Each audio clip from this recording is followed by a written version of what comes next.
Pensioner goes missing during creek outing at Kwakwani. Kaider News: a 68-year-old man went missing on Friday at a bush pool in the vicinity of Kwakwani, Region 10, during a family outing. The missing man has been identified as Errol John Barron.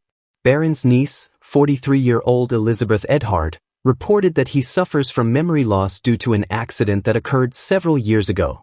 Edhard mentioned that Barron and other relatives expressed a desire to visit and spend some time at a creek in Kwakwani. They said they wanted to go to a creek to cool off a bit and then come home and catch a five. We took them to the bush pool and they were bathing, but he wasn't bathing. He was sitting down at the bottom of a shed, Edhard told Kaider News. Subsequently, Barron was seen filling a bottle with water to wash the car and picking up more bottles that were nearby the bush pool. However, after some time, the family noticed he was no longer around. Concerned family members raised the alarm and searched the surrounding area, but their efforts were in vain. Edhard expressed the family's distress, stating that they searched everywhere but have yet to find Barron within the small community. She shared the family's anxiety and deep worry about his well-being. Police have been notified, and an investigation has been launched into Barron's disappearance. Bartica man pleads guilty to DUI charge, fined $200,000 or faces 3 months imprisonment. Oswald Fisher, a 53-year-old resident of Bartica, appeared at the Bartica Magistrate Court earlier today, Tuesday, before his worship magistrate Tariq Muhammad. He was charged with driving a motor vehicle while his breath alcohol level exceeded the prescribed limit. After the charge was presented to him, Fisher pleaded guilty. He was subsequently fined $200,000 or sentenced to 3 months imprisonment in default of payment. Missing man found dead in canal at Beehive. Newsroom: the partially decomposed body of Ramesh Sugrim, known as Bodily, a 43-year-old laborer from Beehive, East Coast Demerara, was discovered on Tuesday morning.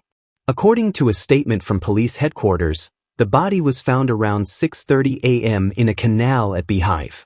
Police reported that Sugrim was an alcoholic and had been living with his mother, Nazmun Shah. Reports indicate that he suffered from nerve issues, the police stated. Shah informed investigators that Sugrim left home on Sunday and did not return. Relatives conducted searches on Monday but were unable to locate him. On Tuesday, a missing persons report was filed at the Clonbrook police outpost.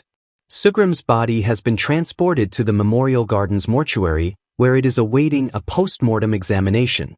Police have questioned several individuals in the area, but no useful information has been obtained.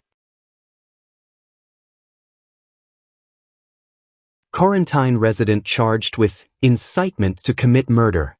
Sandra Meram, also known as Chicken Man, a 44-year-old self-employed resident of Portuguese Quarters in Quarantine, Burbis, was arrested on March 21, 2025, and charged on March 24, 2025, with the offense of incitement to commit murder regarding Marciano Michel Nelson, known as Dutchie.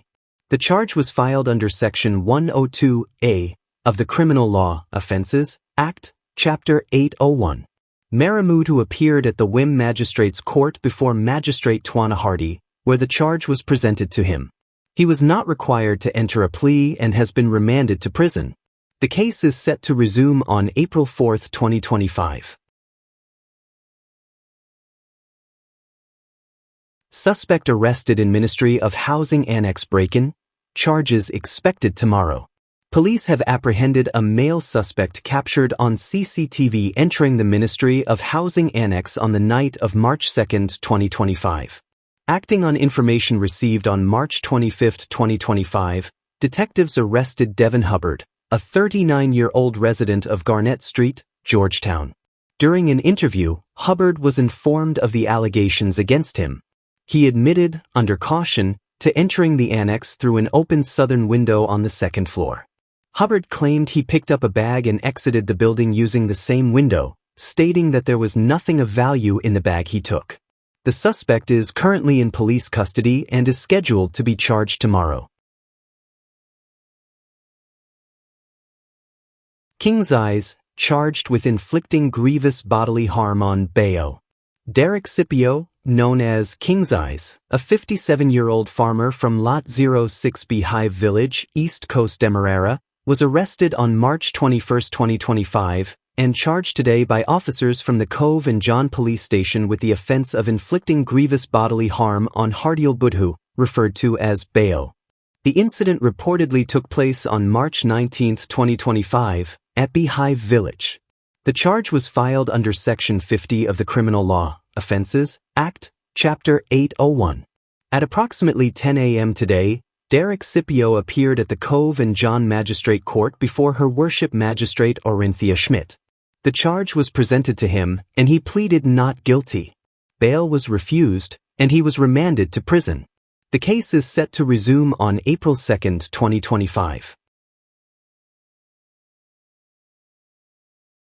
Enmore man pleads guilty to burglary charge, sentenced to 1 year imprisonment.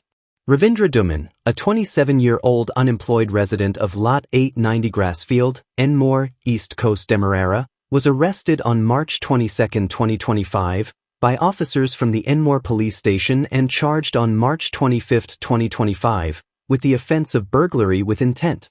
The charge was filed under Section 234 of the Criminal Law, Offenses, Act, Chapter 801. Duman is accused of committing the burglary on March 21, 2025, at the new Shinfa Chinese restaurant. Today, at approximately 11:10 a.m., Duman appeared before Magistrate Schmidt at the Cove and John Magistrates Court, where the charge was presented to him. He pleaded guilty and was subsequently sentenced to 12 months of imprisonment. Essequibo man arrested for possession of 960 grams of marijuana. At approximately 12:50 hours today, Monday, officers from Regional Police Division No. 2 were on mobile patrol in a marked police vehicle in the vicinity of Lima Village, Essequibo Coast, when they observed a Wish motor car with license plate number PAG 1209. The vehicle had 2 male passengers along with the driver.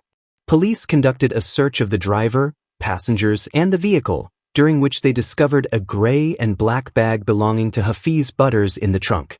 Inside the bag, they found a quantity of leaves, seeds, and stems suspected to be cannabis. The police took possession of the marijuana and informed Hafiz Butters of the offense. He was cautioned and admitted ownership, stating, "It's mine." Hafiz Butters was arrested and escorted to the Anna Regina police station, where the cannabis was weighed in his presence, totaling 959.5 grams. Butters remains in custody pending charges. Government tightening regulations on speedboat safety and fare hikes. The Ministry of Public Works Maritime Administration Department, MARAD, is tightening regulations for speedboat operations along the Parikasupinam route due to concerns over unauthorized fare increases, safety, and hygiene. During a meeting with speedboat operators last Friday, Minister of Public Works Bishop 1 Edghill emphasized that non-compliance will not be tolerated. Minister Edghill highlighted that approximately 20 speedboats have broken down midstream due to engine issues from January to the present, stressing the need for preventative and consistent maintenance.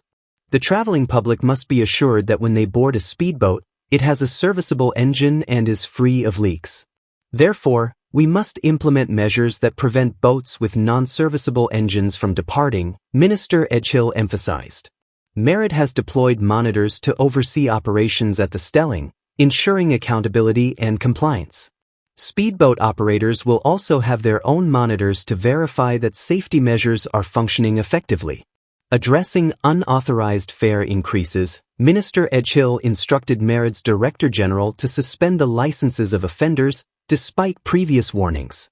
My clear instructions remain that any speedboat operator who overcharges passengers must exit the system immediately. The Director General is to suspend their license, and the monitors are to ensure they do not operate. I stand firm on this, the minister stated sternly. Passengers have raised concerns about unclean and foul-smelling life vests aboard the boats.